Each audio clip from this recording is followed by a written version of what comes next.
Chemical bonding question discussion में जो आपका केमिकल बॉन्डिंग का सेक्शन अभी स्टार्ट हो रहा है, इसको ऐसे समझिएगा ना कि ये एक ऐसा चैप्टर है जो आपके फिजिकल, ऑर्गेनिक, इनऑर्गेनिक सब में काम आता है।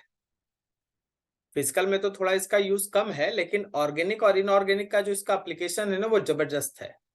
तो आपको इसमें बहुत सारा क्वेश्चंस आपको कराया जाएगा जो आपको बेसिक से लेकर हायर लेवल तक सबका इंफॉर्मेशन आपको देगा।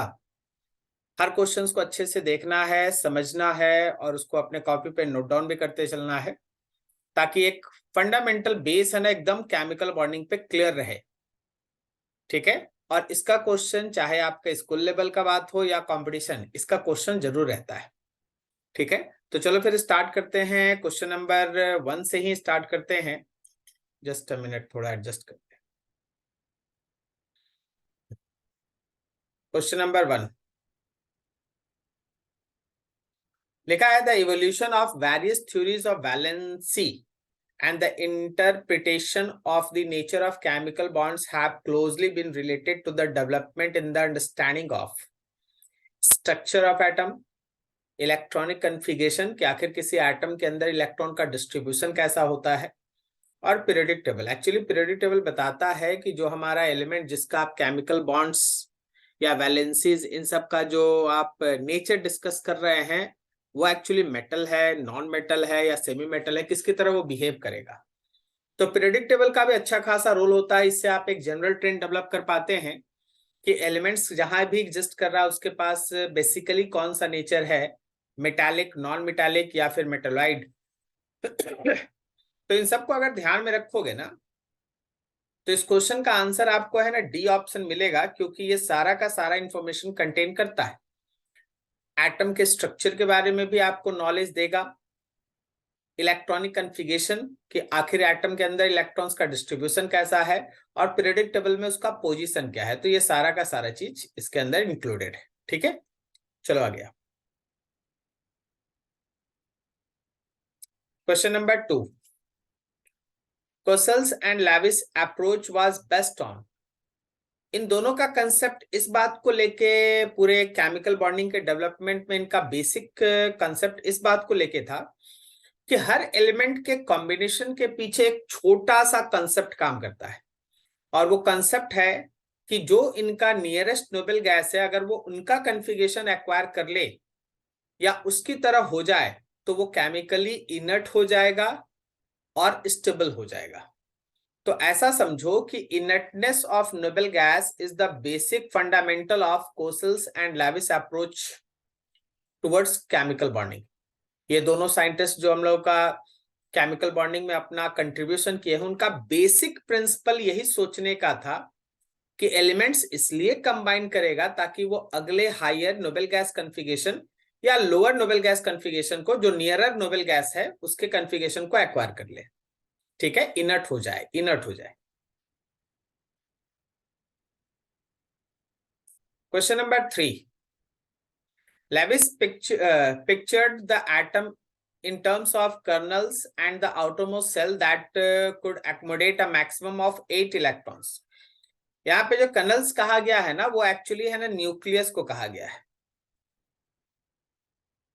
उनका ये कहना था कि न्यूक्लियस को आप कर्नल्स मान ले, तो जो भी न्यूक्लियस के चारों तरफ इलेक्ट्रॉन का डिस्ट्रीब्यूशन है, उसके आउटर मोस्ट सेल में मैक्सिमम 8 इलेक्ट्रॉन कंटेन हो सकता है। इसी पे तो ऑक्टेट रूल आया था। ऑक्टेट रूल यूनिवर्सल नहीं है, मतलब हर एलिमेंट उसको फॉलो नहीं करता, लेकिन मैक्सिमम एलिमेंट्स ऑक्टेट रूल को फॉलो करते। ठीक है, उनका ये कहना था कि न्यूक्लियस के चारों तरफ इलेक्ट्रॉन का डिस्ट्रीब्यूशन हो रहा है, और जब उस डिस्ट्रीब्यूशन में आउटरमोस्ट सेल में इलेक्ट्रॉन्स 8 हो जाएगा, तो वे दे आर केमिकली इनर्ट या नोबल गैस कन्फिगरेशन को एक्वायर कर लेगा, तो वो केमिकली इनर्ट है। तो 8 इलेक्ट्रॉन का octet rule maximum valence shell या आउटरमोस्ट सेल में होना चाहिए। ठीक है, चलो आगे बढ़ो। Question number 4। Lewis postulated that atoms achieve the stable octet when they are linked by। Lewis का कहना था कि एटम्स जो है वो अपने स्टेबल ऑक्टेट को अचीव करता है। कैसे अचीव करता है? तो देखो, मेनली जो कोई भी एलिमेंट या एटम है जो ऑक्टेट को अचीव करता है, उसका फंडामेंटल्स 2 होता है। या तो वो इलेक्ट्रॉन के शेयरिंग से अपना ऑक्टेट कंप्लीट करता है तो कोवलेंट बॉन्ड्स और कोऑर्डिनेट कोवलेंट बॉन्ड्स बनता है, या फिर इलेक्ट्रॉन के ट्रांसफर से अपना ऑक्टेट कंप्लीट करता है तो इन आयनिक बॉन्ड बनता है। वैसे तो बोला जाए तो ए बी सी तीनों सही है, लेकिन ए बी सी के लिए एक ही वर्ड काफी है और वो है डी, कि केमिकल बॉन्ड्स के थ्रू वो अपने ऑक्टेट को रीच करता है। आयनिक बॉन्ड बनता है अगर इलेक्ट्रॉन गेन या लॉस करे, और कोवलेंट बॉन्ड बनता है जब इलेक्ट्रॉन का शेयरिंग करे। ठीक है, और ये सब कलेक्टिवली केमिकल बॉन्ड्स कहलाता है।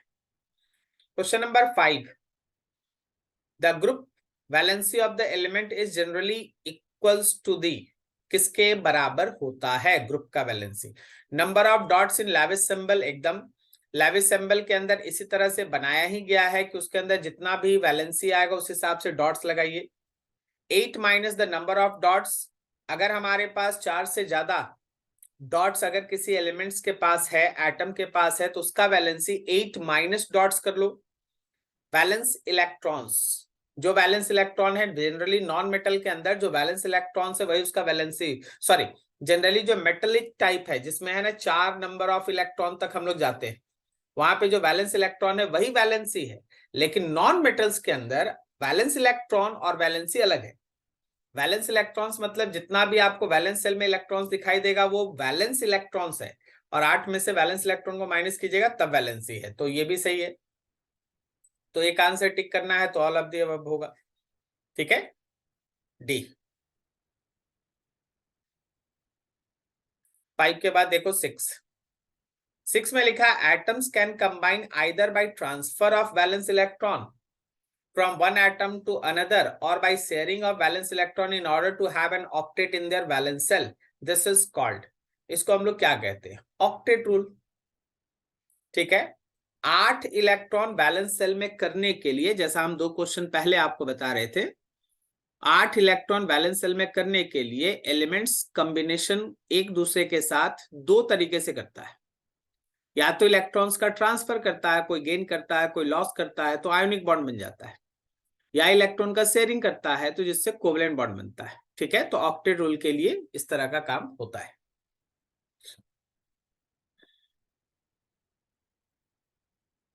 7th है आपके पास, consider the following atoms in their electronic configuration. मान लो हमारे पास एटम्स है, इलेक्ट्रॉनिक कन्फिगरेशन का डिस्कशन किया जा रहा है, दिया गया है। The element that would readily form a diatomic molecule. Diatomic molecule कौन बनाएगा? डायटोमिक मॉलिक्यूल जनरली हमारे पास जो बनता है वो नॉन मेटल्स का होता है।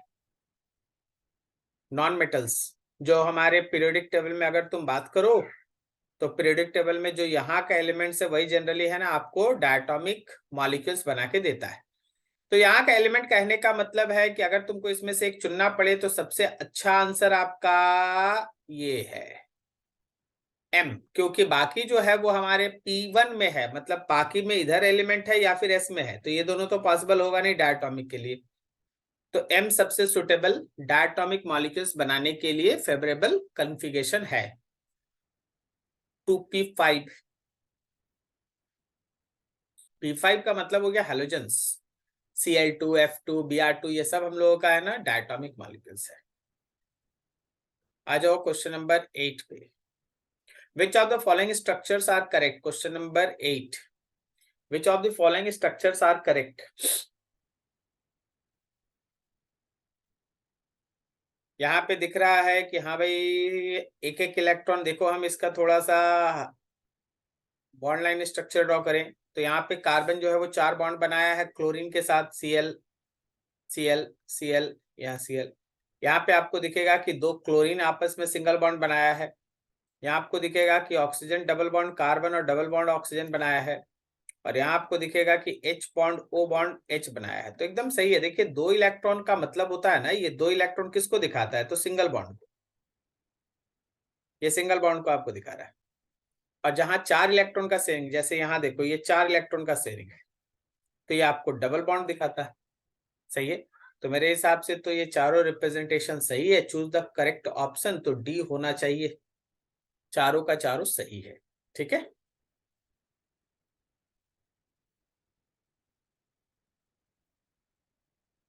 9 में लिखा है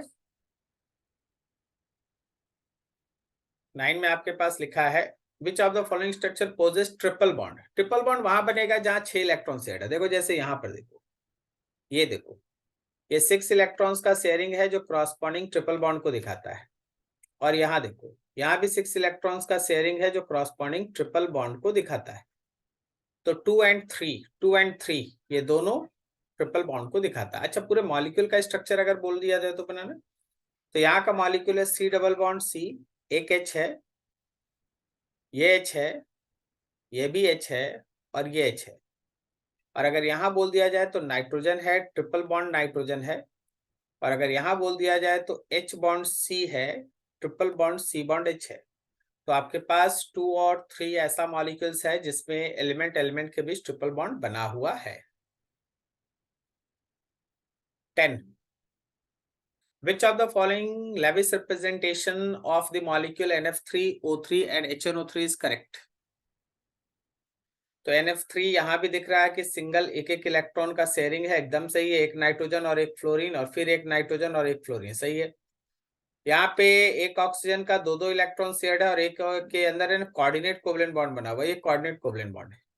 यहाँ भी देखो एक ऑक्सीजन के साथ कोऑर्डिनेट कोवलेंट बॉन्ड है। तो कुल मिला के ये तीनों का तीनों सही है, तीनों का तीनों सही है। ठीक है, लेविस डॉट स्ट्रक्चर तीनों का सही है। 10 के बाद थोड़ा आगे बढ़े।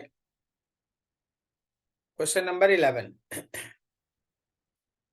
आपसे बोला गया Lewis dot structure CONO2 minus and CO3 2 minus are 1 2 and 3 respectively, 1 2 and 3 respectively. Which of the above structure is are wrong? तुमको इसमें से रॉन्ग बताना है।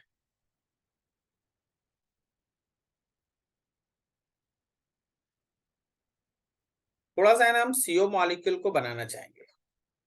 CO मॉलिक्यूल में 4 इलेक्ट्रॉन हमारे कार्बन का होता है, ऑक्सीजन का वैलेंस इलेक्ट्रॉन बोलो तो 6 होता है।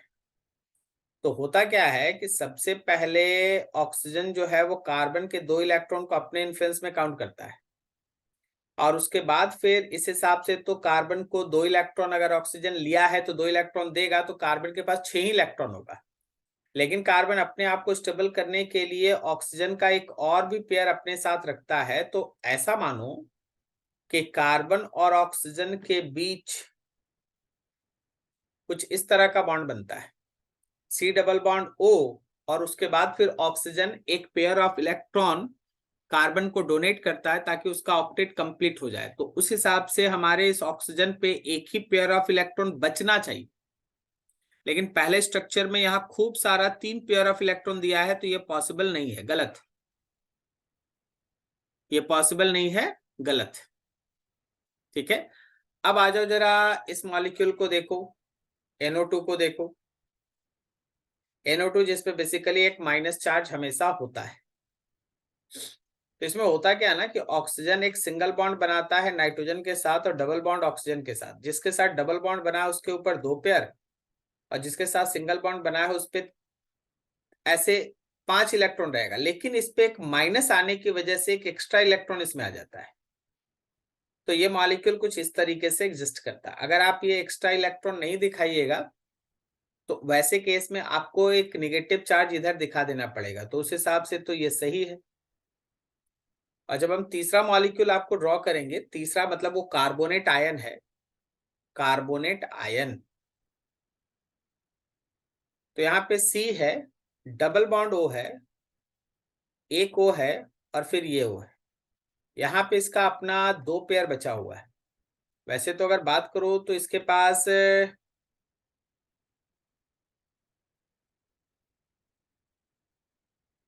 ऐसा वैलेंस इलेक्ट्रॉन्स है, लेकिन एक बात याद रखिएगा कि जो कार्बोनेट पे, देखिए कार्बोनेट पे आप लिखते हैं ना CO3 पे -2, तो ये जो -2 है ना, वो 2 एक्स्ट्रा इलेक्ट्रॉन क्रिएट करता है, और वो 2 एक्स्ट्रा इलेक्ट्रॉन इस ऑक्सीजन के साथ लगा रहता है। तो अगर इस कंसेप्ट को आप ऊपर एनालाइज करेंगे तो आप देख पाएंगे कि ये कार्बोनेट का भी स्ट्रक्चर अपनी जगह पे बिल्कुल सही है। इन दोनों में एक एक एक्स्ट्रा इलेक्ट्रॉन, इधर भी एक एक्स्ट्रा इलेक्ट्रॉन होगा, यहाँ भी एक एक्स्ट्रा इलेक्ट्रॉन होगा। इसी वजह से यहाँ 2 दिख रहा है।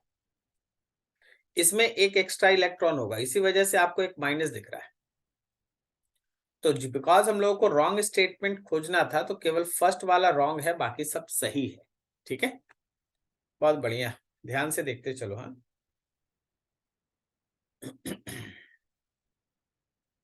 Question number 12, consider the following molecule, what is the formal charge on carbon in CS2 and in carbonate? CS2 और कार्बोनेट के अंदर फॉर्मल चार्ज आपको बताना है।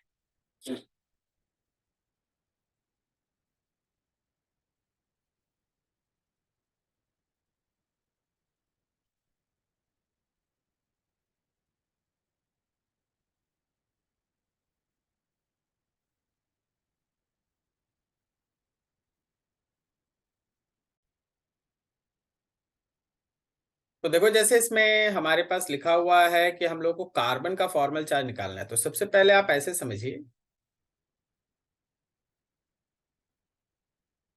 फॉर्मल चार्ज का एक बेसिक है ना फॉर्मूला होता है, that is equals to number of valence electron जो हमारे उस एटम के पास है, number of valence electron minus number of unshared electron minus half of number of shared electron. ये हमारे फॉर्मल चार्ज का एक फॉर्मूला है, जिसको आप मॉलिक्यूल्स के ऊपर लगाते चलिए, आपको आंसर आएगा। तो अगर आप मान लीजिए हम इस कार्बन को 1 नंबर और इस कार्बन को 2 नंबर देते हैं, अगर आप बात करते हैं कार्बन 1 का, तो भाई उसके पास वैलेंस इलेक्ट्रॉन तो 4 होता है, लेकिन कार्बन 1 में देखिए कोई भी इलेक्ट्रॉन अनशेयर्ड फेज में नहीं है, मतलब लोन पेयर नहीं है। तो लोन पेयर के फॉर्म में कोई भी इलेक्ट्रॉन नहीं है, तो 0। हाफ, कितना इलेक्ट्रॉन यहाँ शेयरिंग में है, तो कुल मिला के 4 बॉन्ड बना रहा है carbon, 2 left sulphur 2 right sulphur के साथ, तो 4 बॉन्ड का 8 इलेक्ट्रॉन ये बन रहा है। तो अगर हम ये लोग यहाँ माइनस करें तो 4 माइनस 0 माइनस 4 आ गया, तो इसका फॉर्मल चार्ज आता है 0। ये C1 के लिए। यही काम आप C2 के लिए करें, सेकेंड कार्बन, तो उसके पास भी 4 वैलेंस इलेक्ट्रॉन होता है, कोई भी अनशेयर्ड इलेक्ट्रॉन नहीं दिख रहा है, और यहाँ भी वो है ना 4 ही बॉन्ड बनाया है, 4 बॉन्ड बनाया है तो 8 इलेक्ट्रॉन होगा। तो सिमिलर वे से है, कैलकुलेशन है, तो इसको भी माइनस कीजिएगा तो 0 आ जाएगा। मतलब दोनों ही कार्बन यहाँ फॉर्मल चार्ज 0 कंटेन करता है, फर्स्ट वाला और सेकंड वाला दोनों। ठीक है, चलो बढ़िया, आगे बढ़ो। Question number 13, which of the following has octet around central atom? इसमें से किस में ऑक्टेट होगा? अब देखिए, जैसे आप बात करेंगे अगर पहला ऑप्शन PF5 का, तो यहाँ पे फास्फोरस जो है वो 5 फ्लोरीन के साथ 5 बॉन्ड बनाया है। 5 फ्लोरीन के साथ 5 बॉन्ड बनने से क्या हो गया, 1 मिनट लिखने पर,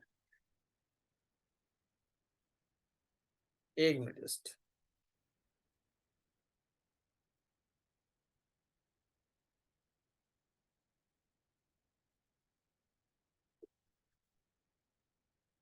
थोड़ा रिस्पॉन्स नहीं कर रहा, अच्छा देख लीजिए ना कि विच of the following has octet around central atom. तो PF5 में एक फास्फोरस जो है वो 5 फ्लोरीन के साथ बॉन्ड बना रहा है, तो इसमें कुल मिला के फास्फोरस के अराउंड में चल ही नहीं रहा, फास्फोरस के अराउंड में 10 इलेक्ट्रॉन होगा। SF6 में एक एक फ्लोरीन के साथ सल्फर कुल मिला के 6 बॉन्ड बना रहा है, एक फ्लोरीन एक फ्लोरीन एक 6 बॉन्ड, तो 6 दूनी 12 इलेक्ट्रॉन होगा सेंट्रल एटम के पास। लेकिन सी ऑप्शन को अगर ध्यान से देखिएगा तो उसमें कार्बन के साथ 4 chlorine single single single bond बना रहा है, तो 4 बॉन्ड बनने की वजह से कार्बन के अराउंड में 8 इलेक्ट्रॉन होगा, तो सी ऑप्शन ही है। सी ऑप्शन है, ऑक्टेट अराउंड सेंट्रल एटम कहां सेटिस्फाई हो रहा है, तो सी ऑप्शन है। क्योंकि डी ऑप्शन में फिर से बोरॉन को देखोगे तो 3 फ्लोरीन के साथ बॉन्ड बना रहा है, और अगर वो 3 फ्लोरीन के साथ बॉन्ड बना रहा है तो 6 ही इलेक्ट्रॉन होता है, तो बोरॉन के पास इलेक्ट्रॉन डिफिशियंट सेंट्रल एटम है, जबकि PF5 और SF6 के पास इलेक्ट्रॉन रिच सेंट्रल एटम है, जिसको हम लोग एक्सपेंडेड ऑक्टेट भी कहते हैं। लेकिन CCl4 के पास एग्जैक्टली ऑक्टेट रूल फॉलो हो रहा है, अच्छे से समझ लेना। PF5 और SF6 के पास एक्सपेंडेड ऑक्टेट है क्योंकि इसमें 8 से ज्यादा इलेक्ट्रॉन सेंट्रल एटम के पास है। BF3 के पास इलेक्ट्रॉन डिफिशिएंट सेंट्रल एटम है क्योंकि उसमें 8 होना चाहिए लेकिन यहाँ 6 है। एग्जैक्टली CCl4 के अंदर कार्बन के पास 8 इलेक्ट्रॉन है। ठीक है, चलो इतना ही रखते हैं, इसको थोड़ा सेव कर ले फिर जरा चेक करते हैं। चलो नेक्स्ट क्वेश्चन में आगे बढ़ते हैं। Question number 14, ionic bond will be formed more easily between elements with comparatively low ionization energy and high negative value of electron gain enthalpy। देखिए, हमेशा आयनिक कंपाउंड बनने के लिए ए और बी को आपस में मिलना होगा, जिसमें ए को इजीली फॉर्म करना पड़ेगा केटायन और बी को इजीली फॉर्म करना पड़ेगा एनायन। अगर कुछ ऐसा हो जिससे ए आसानी से केटायन और बी आसानी से एनायन बना सके तो वैसे केस में आयनिक कंपाउंड बहुत इजीली बनता है। तो ए इजीली केटायन तभी बना पाएगा जब उसका लो आयोनाइजेशन एनर्जी हो, और बी इजीली एनायन तभी बना पाएगा जब उसके पास high negative electron gain enthalpy बोलो या इलेक्ट्रॉन एफिनिटी बोलो। तो हमको लगता है कि जो पहला ऑप्शन है दैट इज मोस्ट एप्रोप्रिएट, कि आयोनाइजेशन एनर्जी कम होना चाहिए और इलेक्ट्रॉन गेन इंथैल्पी ज्यादा से ज्यादा नेगेटिव होना चाहिए, तभी आयोनिक कंपाउंड बहुत आसानी से बनता है। ठीक है, तो ए ऑप्शन इज देयर। थोड़ा और आगे बढ़िए। क्वेश्चन नंबर 15 में लिखा है ionic compound in the crystalline state consists of orderly 3-dimensional arrangement of cation and anion held together by। आखिर केटायन, जो हमारा केटायन है और जो हमारा आयनिक एनायन है, इनके बीच कौन सा फोर्स लगता है? तो अगर तुम बात करो तो इनके बीच है ना कूलम्ब्स का फोर्स लगता है। Opposite charges always attract each other, तो आप यहाँ कूलम्बिक इंटरैक्शन फोर्स या कूलम्बिक इंटरैक्शन एनर्जीज यहाँ लिखा है, उसको आप टिक कर सकते हो। यहाँ पे प्लस और माइनस केटायन और एनायन के बीच इलेक्ट्रोस्टैटिक फोर्स ऑफ इंटरैक्शन काम करता है। तो यहाँ पे फोर्स के बेसिस पे तो नहीं, सारा एनर्जीज के बेसिस पे दिया है, तो कूलम्बिक इंटरैक्शन एनर्जीज, ये आपका पहला ऑप्शन मोस्ट एप्रोप्रिएट है। ठीक है, प्लस और माइनस के बीच का force. Question number 16, bond length is defined as the equilibrium distance between the nuclei of two bonded atoms in a molecule. It is measured by spectroscopic X-ray diffraction and electron diffraction technique. Bond length can be calculated in the case of, देखिए bond length का जो concept दिया गया है ना, कि जो हमारे बॉन्डिंग एटम्स है उनके बीच के डिस्टेंस के हाफ को, इक्विलिब्रियम में जो उनके बीच का डिस्टेंस है उसके हाफ को आप है ना बॉन्ड लेंथ कहते हैं। उसका मेन कंसेप्ट एक्चुअली है ना कोवलेंट कंपाउंड्स के लिए, कोवलेंट कंपाउंड्स, क्योंकि कोवलेंट कंपाउंड्स ही है ना एक सर्टेन डिस्टेंस तक, जैसे मान लो H है, कोवलेंट बॉन्ड Cl के साथ बनाया है, या मान लो कि हमारे पास मीथेन है तो वो कार्बन के साथ ऐसे है ना बॉन्ड का लेंथ है, कार्बन और हाइड्रोजन के बीच का बॉन्ड लेंथ। तो कोवलेंट कंपाउंड्स के अंदर ही है ना बॉन्ड लेंथ का कंसेप्ट होता है, क्योंकि आयनिक कंपाउंड में जैसे मान लीजिए यहाँ एक प्लस है और यहाँ एक माइनस, तो भी इनके बीच का फोर्स ऑफ इंटरैक्शन है। और अगर हमारा प्लस यहाँ है और माइनस यहाँ है, तो भी आप ये नहीं बोल सकते कि इनके बीच का फोर्स ऑफ इंटरैक्शन नहीं है, फोर्स ऑफ इंटरैक्शन है। तो बॉन्ड लेंथ जो इक्विलिब्रियम पे हम लोग मेजर करते हैं, अगर तुमको एक चीज चुनना हुआ, ठीक है, कि कोवलेंट बॉन्ड है या आयनिक बॉन्ड, तो बॉन्ड लेंथ का मेन कंसेप्ट हम लोग कोवलेंट बॉन्ड में लाते हैं। बॉन्ड लेंथ का आयनिक बॉन्ड में, आयनिक कंपाउंड्स के अंदर कोई ज्यादा एग्जिस्टेंस नहीं होता। ठीक है, कोवलेंट बॉन्ड्स।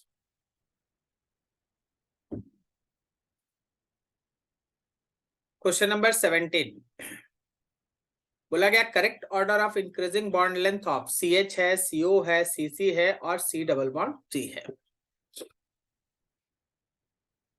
देखिए हम बारी बारी से सबको एक एक करके डिफाइन कर रहे हैं। CH है, CC है, एक मिनट नहीं, डबल बॉन्ड C है, उसके बाद C बॉन्ड O है और उसके बाद भी C सिंगल बॉन्ड है।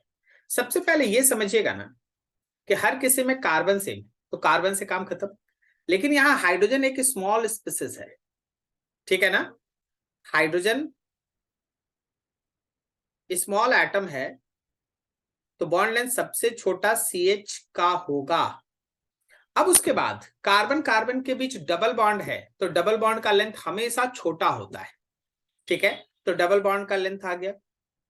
उसके बाद आप C और O को देखिए, तो देखिए कार्बन और ऑक्सीजन के बीच इलेक्ट्रोनेगेटिविटी डिफरेंस होने से कार्बन पे प्लस और O पे माइनस आएगा। इस एक्स्ट्रा प्लस माइनस O के आने की वजह से कार्बन और ऑक्सीजन थोड़ा क्लोज आ जाएगा, तो इसका बॉन्ड लेंथ कम होगा, जबकि C और C में केवल सिंगल बॉन्ड है, कोई भी तरह का चार्ज अपीयर नहीं है। तो यहाँ का अगर पूरा सीरीज फॉलो करोगे ना, तो सबसे बड़ा बॉन्ड लेंथ C और C का आएगा, उससे छोटा बॉन्ड लेंथ C और O का आएगा, उससे छोटा bond length C double bond C होगा, और सबसे छोटा CH होगा। CH भले ही सिंगल बॉन्ड है, लेकिन H एटम के स्मॉल साइज होने की वजह से बॉन्ड का लेंथ सबसे छोटा यहाँ CH का होगा। तो मोस्ट अप्रोप्रिएट हमको बी ऑप्शन दिखाई दे रहा है, जहां ये आपका सारा रीजन सही सही बैठता है। रीजन अच्छे से याद रखिएगा। CH का बॉन्ड सबसे छोटा इसलिए है क्योंकि हाइड्रोजन सबसे छोटा एटम है, तो C जब H के साथ ओवरलैप करेगा तो वहां बॉन्ड का लेंथ सबसे छोटा होगा। चलिए खत्म। C डबल बॉन्ड C इसलिए छोटा है क्योंकि डबल बॉन्ड का लेंथ हमेशा सिंगल बॉन्ड के लेंथ से छोटा होता है। वहां डबल बॉन्ड है ना, तो सिग्मा बॉन्ड भी बन रहा है और पाई बॉन्ड भी बन रहा है। बढ़िया।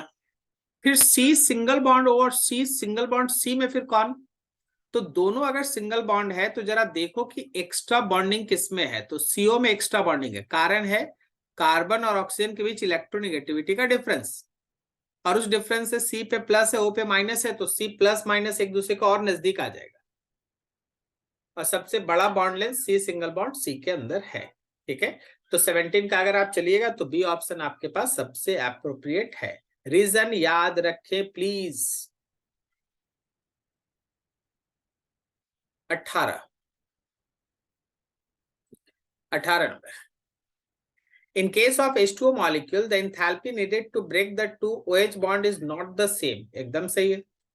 अब देखिए होता क्या है कि H2O में H और O का दो सिंगल बॉन्ड है, तो एक बॉन्ड जब तोड़ते हो आप और HO से H को अलग कर देते हो, तो अब जो ये HO मॉलिक्यूल है उसमें, अब जो हमारे पास HO मॉलिक्यूल है उसमें H और O के बीच जब बॉन्ड टूटेगा तो वो एक अलग इन्वायरमेंट में है, और तब जाके H और O अलग होगा।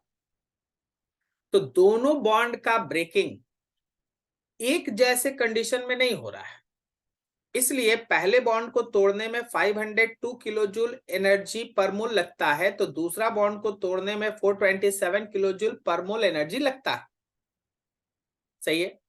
फिर आप बॉन्ड का इंथैल्पी आप क्या बताएंगे, तो आपको इन दोनों बॉन्ड के इंथैल्पी का एवरेज लेना पड़ता है। हमेशा ध्यान रखिएगा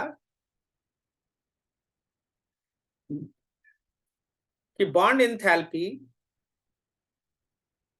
पहला बॉन्ड तोड़ना, दूसरा बॉन्ड तोड़ना, इन सारे इंथैल्पीज का मीन होता है। जैसे दो बॉन्ड है तो हम लोग दो से डिवाइड कर लेंगे, तो हमारे पास पहला बॉन्ड तोड़ने में जो एनर्जी खर्च हुआ है दैट इज 502, दूसरे में खर्च हुआ है 427,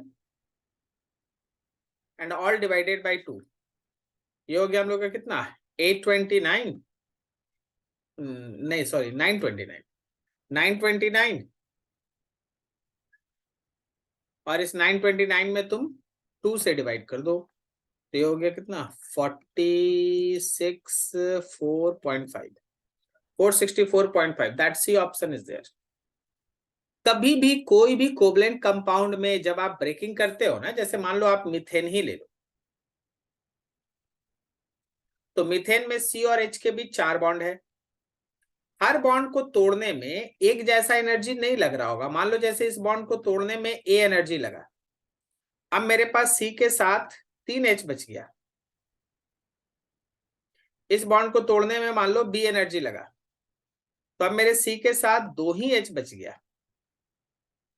फिर इस बॉन्ड को तोड़ने में मान लो C एनर्जी लगा, अब मेरे C के साथ तोड़ने के लिए एक ही H बॉन्ड बना, और इसको तोड़ने में मान लो D एनर्जी लगा।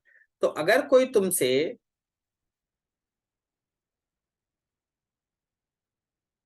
बॉन्ड एंथैल्पी पूछ दे सी और एच का, तो तुम्हारा काम होगा कि इन चारों एनर्जीज का, सी और डी, इन चारों एनर्जीज का मीन निकालना। इस कंसेप्ट को दिमाग में रखना, ठीक है।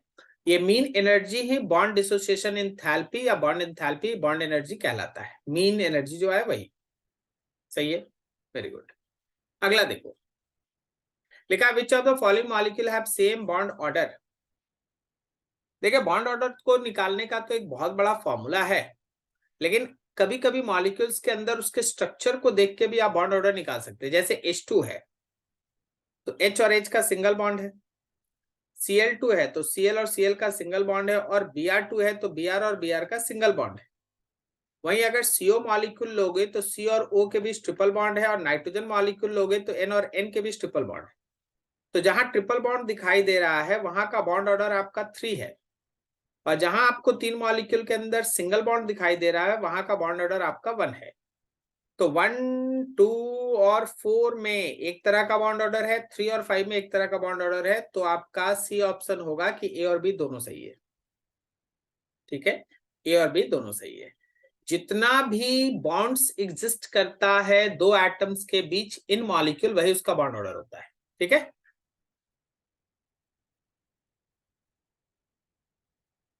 20 में बोला गया विच of the following is correct.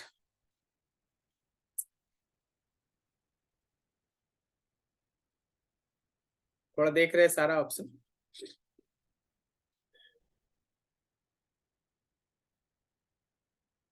देखिए स्टेबिलिटी,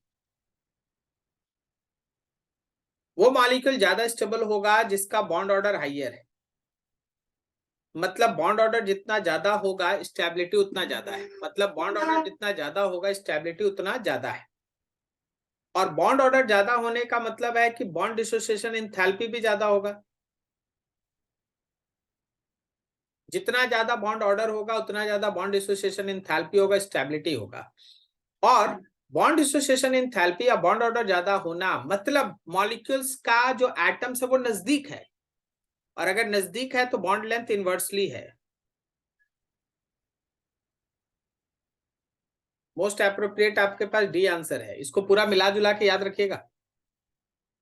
कोई भी मॉलिक्यूल का बॉन्ड ऑर्डर जितना ज्यादा होगा उसका स्टेबिलिटी उतना ही ज्यादा है, और स्टेबिलिटी अगर ज्यादा है तो बॉन्ड डिसोसिएशन एंथैल्पी या बॉन्ड एंथैल्पी का वैल्यू ज्यादा है और बॉन्ड लेंथ कम है, ठीक है। मॉलिक्यूल को ऐसे पहचानना है, ऐसे देखना है, ठीक है।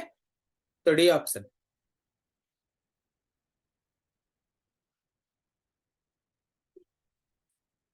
21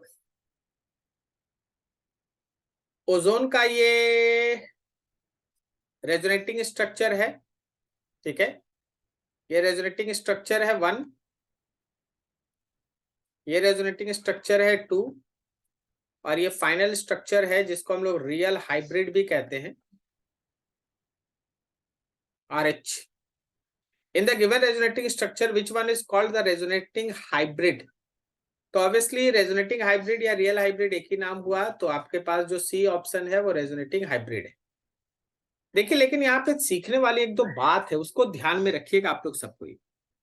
देखिए जनरल तौर पे अगर कोई बोले तो ओजोन के अंदर ऑक्सीजन और ऑक्सीजन का एक सिंगल बॉन्ड है और ऑक्सीजन ऑक्सीजन का एक डबल बॉन्ड भी है, ठीक है।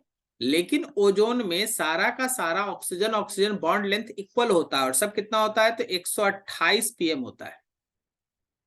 रीजन बहुत सिंपल है कि यहाँ पे रेजोनेंस की वजह से जो सिंगल बॉन्ड और डबल बॉन्ड कैरेक्टर है वो आपस में इंटरचेंज होता है। देखिए जैसे यहाँ पर ये वाले ऑक्सीजन के साथ सिंगल बॉन्ड बना हुआ है जिसका बॉन्ड लेंथ 148 पिकोमीटर है, और यहाँ डबल बॉन्ड का लेंथ 121 पिकोमीटर। लेकिन तुरंत इंटरचेंज होने की वजह से जहां सिंगल बॉन्ड था वहां अब डबल बॉन्ड है, और जहां डबल बॉन्ड था वहां अब सिंगल बॉन्ड है। ये इफेक्ट लगातार एक दूसरे में मॉलिक्यूल्स के अंदर पाई बॉन्ड या पाई बॉन्डेड इलेक्ट्रॉन को ट्रांसफर करते रहता है, और लगातार कभी फर्स्ट बॉन्ड पे, कभी सेकंड बॉन्ड पे, कभी फर्स्ट बॉन्ड पे, कभी सेकंड बॉन्ड पे, कभी फर्स्ट बॉन्ड पे, कभी सेकंड बॉन्ड पे, ऐसे ये पाई इलेक्ट्रॉन जंप करता रहता है मॉलिक्यूल के अंदर।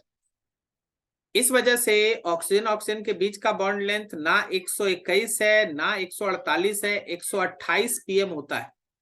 और बोला जाता है कि ओजोन के अंदर ऑक्सीजन ऑक्सीजन बॉन्ड लेंथ हमेशा बराबर होता है, जो सिंगल बॉन्ड से छोटा है 148 पीएम से छोटा है और डबल बॉन्ड से बराबर है। देखो, ऑक्सीजन ऑक्सीजन का सिंगल बॉन्ड, ठीक है, समझना थोड़ा, और ऑक्सीजन ऑक्सीजन का डबल बॉन्ड, अगर ये सिंगल बॉन्ड होता तो यहाँ का लेंथ 148 पीएम होता है, और अगर ये डबल बॉन्ड होता तो यहाँ का लेंथ 121 पिकोमीटर होता है।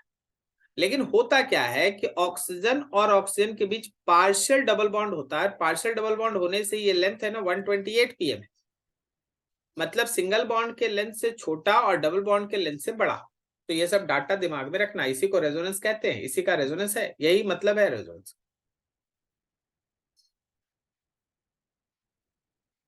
22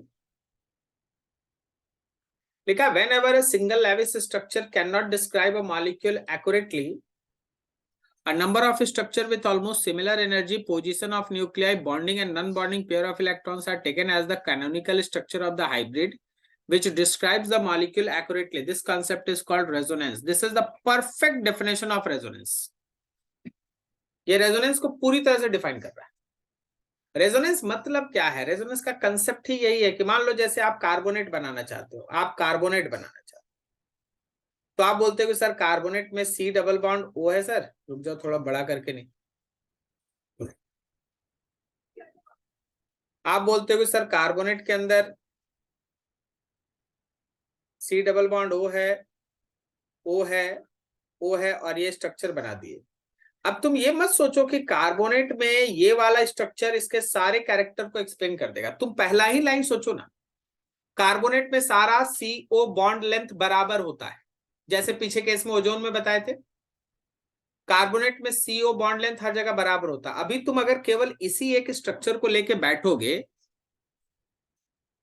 तो तुम इसी में फंस जाओगे। वहां एक जगह सिंगल बॉन्ड एक जगह डबल बॉन्ड दिखाई दे रहा, तो सब बॉन्ड लेंथ बराबर कैसे? सिंगल बॉन्ड बड़ा, डबल बॉन्ड छोटा। इसलिए आपको इसके सारे पॉसिबल स्ट्रक्चर में सोचना होगा। यहाँ का इलेक्ट्रॉन यहाँ उतरेगा, ये रिपेल होकर ऊपर चला जाएगा, तो दूसरा पॉसिबल स्ट्रक्चर जो इसका बनता है वो ऐसा है, यहाँ सिंगल बॉन्ड, यहाँ डबल बॉन्ड, यहाँ सिंगल बॉन्ड। फिर इसके बाद क्या होता है? इसके बाद ऐसा होता है कि ये वाला डब यहाँ उतरेगा तो ये चला जाएगा इधर। तो तीसरा पॉसिबल स्ट्रक्चर जो तुम इसमें बनाओगे, सी सिंगल बॉन्ड ओ, यहाँ सिंगल बॉन्ड ओ, और यहाँ पे डबल बॉन्ड ओ, ऐसा है। अब तुम तीनों स्ट्रक्चर को मिला के अगर तुम इसका एक नेट इफेक्ट तैयार करोगे तो तुम किसी भी ऑक्सीजन के साथ एक ही बॉन्ड ऐसे बना पाओगे, और बाकी पाई इलेक्ट्रॉन ऊपर वाले ऑक्सीजन और कार्बन के बीच, लेफ्ट वाले ऑक्सीजन और कार्बन के बीच, और राइट वाले ऑक्सीजन और कार्बन के बीच लगातार डिलोकलाइज हो रहा है। और 2 unit charge, 2 unit negative charge 3 oxygen के बीच शेयर्ड है। तो अगर तुम चाहो तो इस पे भी -2/3, इस पे -2/3, और इस पे भी -2/3 चार्ज दिखा सकते हो। और अगर इतना नहीं दिखाना है तो तुम एक जगह उस ब्रैकेट के ऊपर एक जगह ये भी दिखा सकते हो -2। दोनों एक साथ नहीं दिखाना, अंदर का चार्ज और बाहर का चार्ज दोनों एक साथ नहीं दिखाना। या तो अंदर वाले ऑक्सीजन पे चार्ज दिखा दो, नहीं तो बाहर में -2। इसी को तो रेजोनेंस कहते हैं। अकेले ना ए स्ट्रक्चर, ना अकेले बी स्ट्रक्चर, ना अकेले सी स्ट्रक्चर, ये तीनों कहलाए कैनोनिकल स्ट्रक्चर। ये तीनों का तीनों अकेले है ना एक्सप्लेन नहीं कर सकता कार्बोनेट के सारे कैरेक्टर को। तो जो लास्ट का फाइनल रियल हाइब्रिड बनके तैयार होता है वो इन सारे स्ट्रक्चर्स का रिजल्टेंट होता है, वही मॉलिक्यूल के एक्चुअल ज्योमेट्री को एक्सप्लेन करता है। दिस इज रेजोनेंस, ये रेजोनेंस, ठीक है। 23 लिखा, विच of the molecule can be represented in terms of resonance. इसमें से कौन सा मॉलिक्यूल रेजोनेंस से दिखता है? देखो, हम 2 रेजोनेंस आपको बता चुके, O3 और कार्बोनेट बता चुके, हम CO2 बना देते हैं। कार्बोनेट और O ये दोनों बन गया। अब देखिए CO2 में होता क्या, ऐसे रहा एक मॉलिक्यूल। अब दूसरे केस में क्या होगा कि जब आप इसके बाद का इसका स्ट्रक्चर बनाइएगा तो ये पेयर ऑफ इलेक्ट्रॉन जब इधर शिफ्ट करेगा तो ऑक्सीजन के पास जो 2 लोन पेयर बचा है उसमें से एक यहाँ बॉन्ड पे आ जाएगा, तो आपका अगला स्ट्रक्चर बनता है C, इस O पे माइनस, इस O पे प्लस। इसी कहानी को आप उल्टा भी कर सकते हैं। उल्टा कहने का मतलब है कि आप इस ऑक्सीजन के पेयर ऑफ इलेक्ट्रॉन को यहां डोनेट कर सकते हैं और ये ऑक्सीजन अपना इलेक्ट्रॉन ले लेगा। तो आपके पास O के साथ C यहाँ पे ट्रिपल बॉन्ड दिख जाएगा, इस पे प्लस आ जाएगा और इस पे माइनस आ जाएगा।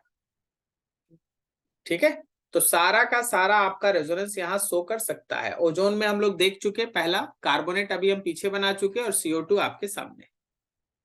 अगर आप यहाँ पे CO2 का रेजोनेटिंग स्ट्रक्चर देखिएगा तो आपके सामने है। यहाँ पे 3 रेजोनेंस है, एक मान लीजिए A है, ये मान लीजिए आपके पास B स्ट्रक्चर है और ये आपके पास C स्ट्रक्चर है। ABC ये 3 रेजोनेटिंग हाइब्रिड स्ट्रक्चर है। ठीक है, चलो बढ़िया। 24, resonance stabilizes the molecule as the energy of the resonance hybrid is। हमेशा ध्यान रखिएगा कि जो फाइनल रेजोनेंस हाइब्रिड बनता है, या जिसको हम लोग RH कहते हैं, रियल हाइब्रिड भी कहते हैं, रियल हाइब्रिड भी कहते हैं, उसका एनर्जी हमेशा कैनोनिकल स्ट्रक्चर के एनर्जी से कम होता है। एनर्जी लेवल पे अगर तुम इस डायग्राम को बनाने जाओगे ना, मान लो जैसे हम तुमको यहाँ पे एनर्जी दिखाते हैं, ये आपके पास वर्टिकल एक्सिस पे एनर्जी को रिप्रेजेंट किया जा रहा है।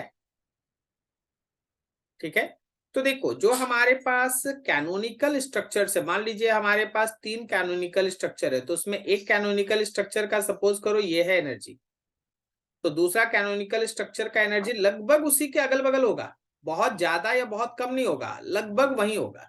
अगर 3 कैनोनिकल स्ट्रक्चर है तो तीसरे का भी एनर्जी लगभग वही होगा। लेकिन जो रियल हाइब्रिड है उसका एनर्जी इन सब से काफी कम होता है।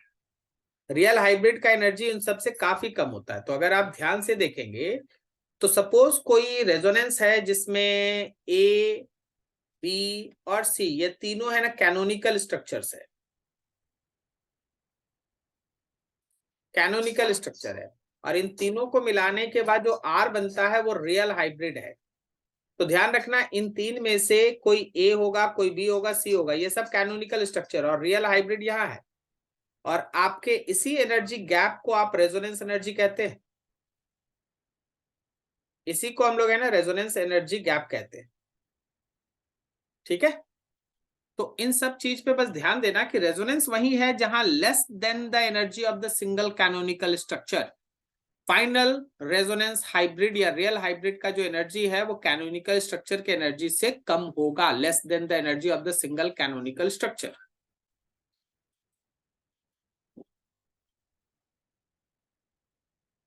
25, in case of polyatomic molecule dipole moment only depends of individual dipole moment of the bond is vector sum of dipole moments of various bond। देखिए डायपोल मोमेंट एक vector quantity है, तो अगर हमको पूरे मॉलिक्यूल के अंदर का नेट डायपोल मोमेंट निकालना है तो हमको वेक्टर सम करना है। जैसे हम एक छोटा सा एग्जांपल आपको हम बता देते हैं, जैसे मान लीजिए आप BF3 लेते हैं, ये बहुत फेमस मॉलिक्यूल है, ये B रहा, F के साथ 120 डिग्री एंगल पे 3 बॉन्ड बनता है। तो यहाँ इंडिविजुअल तौर पे देखोगे तो बोरॉन और फ्लोरीन, फ्लोरीन पे माइनस है, बोरॉन पे प्लस है। ठीक है, तो यहाँ पे 3-3, यहाँ पे 3-3 डायपोल है, प्लस से माइनस की तरफ, प्लस से माइनस की तरफ और प्लस से माइनस की तरफ, यहाँ 3-3 डायपोल है। यहाँ पे बोरॉन से फ्लोरीन की तरफ यहाँ पे कुल मिला के 3 डायपोल है, लेकिन इस मॉलिक्यूल में तीनों डायपोल का अगर आप नेट रिजल्टेंट डायपोल मोमेंट लेंगे तो 0 है। तो हमेशा ध्यान रखिएगा कि किसी भी मॉलिक्यूल के अंदर का जो नेट डायपोल मोमेंट है वो इंडिविजुअल जो भी डायपोल्स होगा ना उनका वेक्टर सम होगा, उनका वेक्टर सम होगा, इंडिविजुअल डायपोल्स का वेक्टर सम। ठीक है,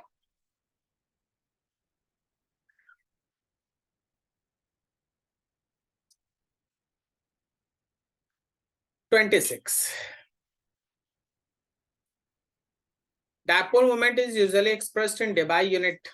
From the formula, the unit of dipole moment debye coulomb meter, the relation between both unit of dipole moments है। देखो 1 debye हमेशा 3.355 इंटू 10⁻³ कूलम मीटर के बराबर होता है। बी ऑप्शन सीधा याद रखिए। 1 डिवाई जो एक्चुअली माना जाता है कि सीजीएस यूनिट है हमारे डायपोल मोमेंट का, वो होता है 3.3 into 10⁻³ coulomb metre. 1 debye is equal to 3.3 into 10⁻³ coulomb metre. ये डायरेक्ट आप याद रखें, यूनिट कन्वर्सन है 1 debye. 3.3 into 10⁻³ coulomb metre. 27 which of the following molecule has net dipole moment 0। अभी तो हम बनाए थे ना, ये सी वाला ऑप्शन होगा कि BF3 का जो नेट डायपोल मोमेंट है वो 0 होता, बाकी किसी भी केस में नेट डायपोल मोमेंट 0 नहीं आएगा। आप BF3 बनाइएगा, 3 वेक्टर बनेगा, तीनों वेक्टर का जो रिजल्टेंट आएगा वो 120 डिग्री एंगल पे होने की वजह से उसका रिजल्टेंट 0 आएगा। So BF3 have net dipole moment equals to 0। ठीक है,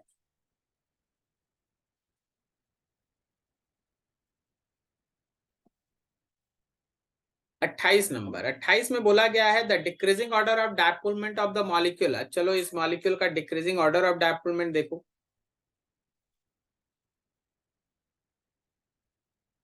एक मिनट जस्ट सोच रहे हैं, एक एक करके बनाते हैं। H है और F है, H के ऊपर प्लस है और F के ऊपर माइनस है, F के ऊपर माइनस है। तो प्लस से माइनस की तरफ एक डायपोल मोमेंट है, मान लो म्यू है। फिर हमारे पास H2O मॉलिक्यूल है।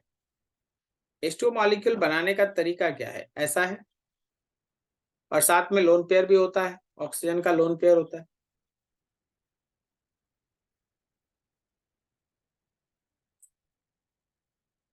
ऑक्सीजन का लोन पेयर होता है। तो यहाँ पे अगर आप डायपोल्स बनाइएगा तो हाइड्रोजन के प्लस से ऑक्सीजन की तरफ,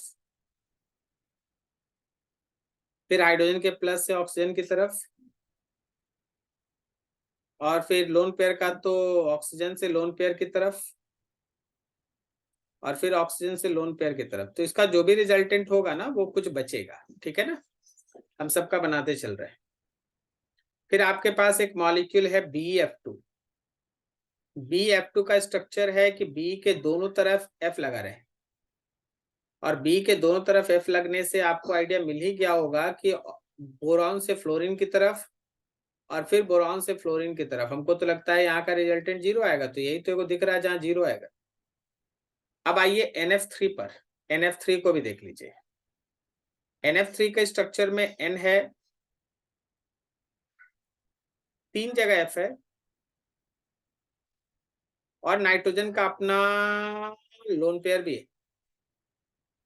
तो एक बात ध्यान रखना कि नाइट्रोजन और फ्लोरीन में नाइट्रोजन प्लस है तो प्लस से माइनस की तरफ फ्लोरीन, नाइट्रोजन प्लस है तो प्लस से माइनस की तरफ फ्लोरीन, नाइट्रोजन प्लस है तो प्लस से माइनस की तरफ फ्लोरीन, और नाइट्रोजन से लोन पेयर की तरफ ऊपर। तो यहाँ पे डायपोल अपोज कर रहा है। देखिए एक बात तो तय है कि यहाँ का डायपोल मोमेंट 0 आना है, 0 और कहीं नहीं आना है। इस केस में अपोज करेगा तो ये स्मॉल आएगा, 0 नहीं आएगा। यहाँ का डायपोल मोमेंट 0 नहीं आएगा लेकिन स्मॉल होगा। क्यों? क्योंकि डायपोल्स मोमेंट्स जो है वो एक दूसरे को अपोज कर रहा है। जो हमारा डायपोल मोमेंट है, जो वेक्टर है, वो एक दूसरे को अपोज कर रहा है, इसलिए वहां पे 0 तो नहीं आएगा क्योंकि इक्वल मैग्नीट्यूड नहीं है, लेकिन कम आएगा। अब इस केस में देखो, इस केस में देखो सारा डायपोल्स एक दूसरे को सपोर्ट कर रहा है, तो इसका तो हम मानेंगे कि एक स्ट्रॉन्ग डायपोल मोमेंट ऊपर की तरफ इसमें मिलेगा। ऐसा ऐसा ऐसा है कि स्ट्रॉन्ग डायपोल मोमेंट मिलेगा ऊपर की तरफ, और यहाँ पे एक सिंगल डायपोल एग्जिस्ट कर ही रहा है। तो सबसे ज्यादा डायपोल मोमेंट मेरे हिसाब से वाटर का होना चाहिए, उससे कम HF का, उससे कम NF3 का, BCF2 का सबसे कम। सब वेक्टर की तरह सोचिए, वेक्टर की तरह। डायपोल का डायरेक्शन होता है पॉजिटिव से निगेटिव, ये सोचिए। सबका डायरेक्शन बनाइए, मैग्नीट्यूड का एक आइडिया निकालिए, वेक्टर सोचिए, वेक्टर, और तब आंसर आएगा 28। ठीक है।